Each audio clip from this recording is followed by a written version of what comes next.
Yo guys, what is up? Welcome back to the new video. I'm the Casual Racing Gamer, and today we are going to be talking about the change that nobody saw coming right after the Spec 3 update. I really thought when I saw there was a new update, 1.66, I thought this was going to fix an issue with the new Ferrari, but we'll talk about that in a minute. This just changed the game. This just changed everything. This just brought some more real simulation to GT7, and we are going to discuss what this first item says on this update. Adjusted the behavior of the shift down operation when gear shift manual is enabled in assist settings, wherein the input will be ignored when trying to shift gear down at extremely high RPM speed.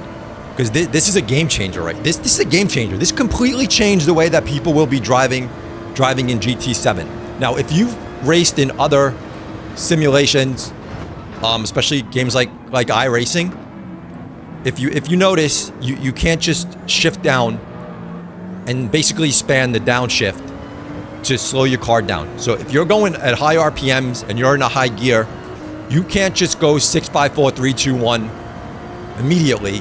You will actually, if you've never raced that and you've came from GT7 and you went to iRacing, you would actually think your wheel is broken. You would think your shift is broken, because if your RPMs are going too high, it will not allow you to shift down. So if you're in 6th, 5th gear and your RPMs are too high to go down to 4th, it will keep you in the gear you're in until you slow the car down, where your car will be safe in the lower RPM. Now, people might be thinking, oh, that's not realistic. I'll be able to, why can't I shift whenever I want to shift? Well, these cars with these paddle shifters in real life, you cannot do that. They do have protection against this, so people don't just blow up their engines. Because what you could do before in GT7 is shift all the way down to first gear at high RPMs, slow your car down, and with no consequences to the car. In reality, you would basically blow your car up. You wouldn't be able to drive the car if you ever went from 6th to 1st without slowing your car down and just using your gears to slow your car down. So a lot of folks are probably hopping in the game not knowing what is going on if you haven't been shifting correctly, trying to match your RPMs with your downshifting, and you basically just, spam the downshift to slow your car down, which a lot of drivers probably do, or just don't know that that's not what you should be doing because the game allowed you to do it. Well, the game is not going to allow you to do it anymore.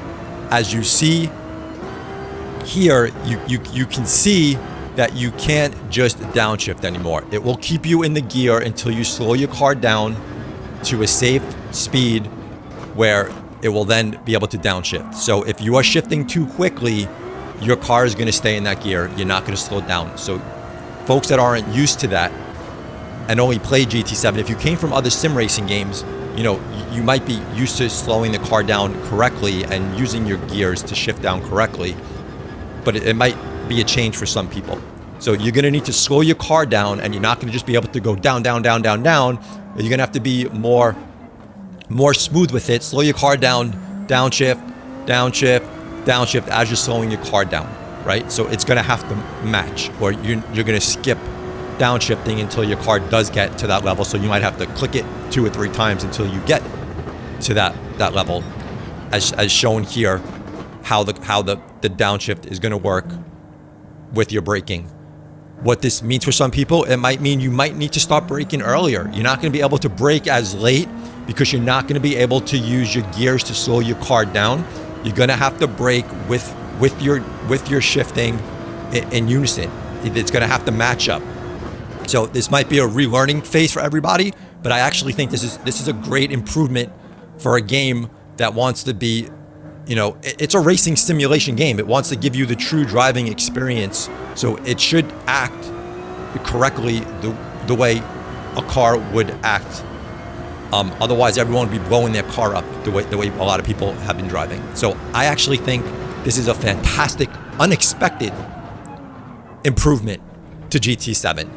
And some folks might not initially like it, but I honestly think that the more you get used to it, it's more driving correctly, so everybody should like it. And if you do end up hopping to another game from GT7 to another simulator, iRacing and other games as well, this is how it's going to behave. One other thing that a lot of people have been mentioning, which I actually thought this is what the update was going to be for, was going to be to fix the wheel rotation in the new GT3 Ferrari.